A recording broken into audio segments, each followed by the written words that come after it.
This video is about clay preparation. So you'll find clay in our studio in a couple of different ways. You might find it in a bag like this, or you might find it in a bucket. You know, we've got a couple of different places that we store clay, and we'll review that in class.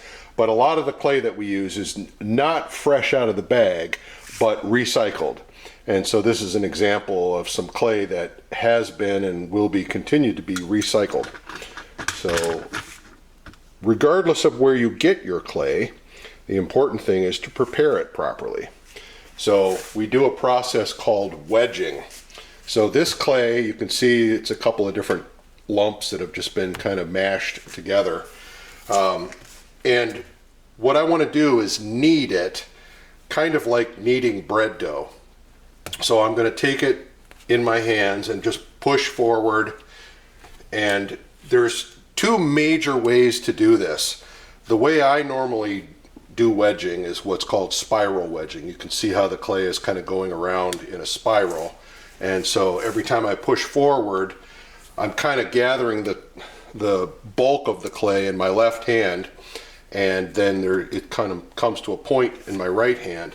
You just continue with this until the clay is nice and smooth and incorporated, no lumps and such, and then I kind of roll it back on itself so that it will stand as a little pyramid-shaped lump.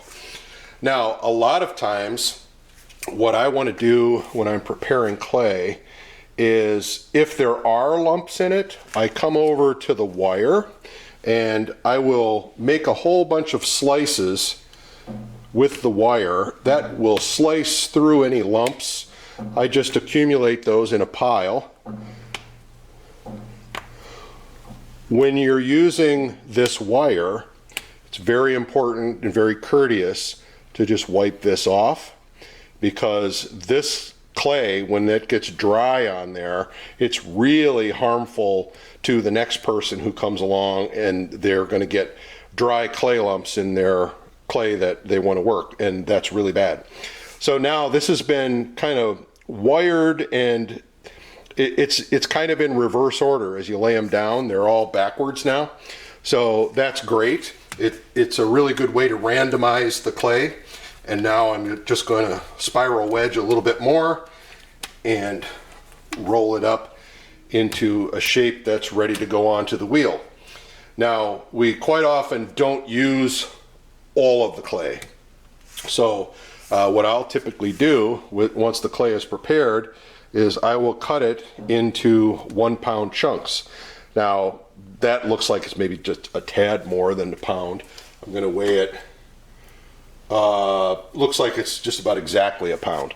So that's good, and that now is ready to take over to the wheel and use. Now, however, there is another way of doing this, and especially for larger amounts of clay than this, if you're trying to do 10 or 20 pounds at a time, a lot of times it's impractical to think about spiral wedging. So spiral wedging, again, kind of comes natural to my hands, but when I've got a lot more clay, one thing you can do is called a ram's head wedge. So you push straight forward, and I'll do it a second time and a third time, and you see the ram's head right there. So that's what ram's head wedging is. It's more kind of symmetrical, and you're just basically pushing the clay, and you are kind of rolling it around in a tube here and making a little tongue that sticks out. But that is a way to do this. Even with this, I would finish up by kind of rolling it back on itself just to kind of make it more compact. So that is clay preparation, and it's critically important that you do that every time you're going to make a pot. So it doesn't matter if it comes out of a bucket or some other container, or if it comes out of a bag as prepared clay from a factory, you must wedge the clay in order to have it be properly prepared for throwing. So that is clay preparation.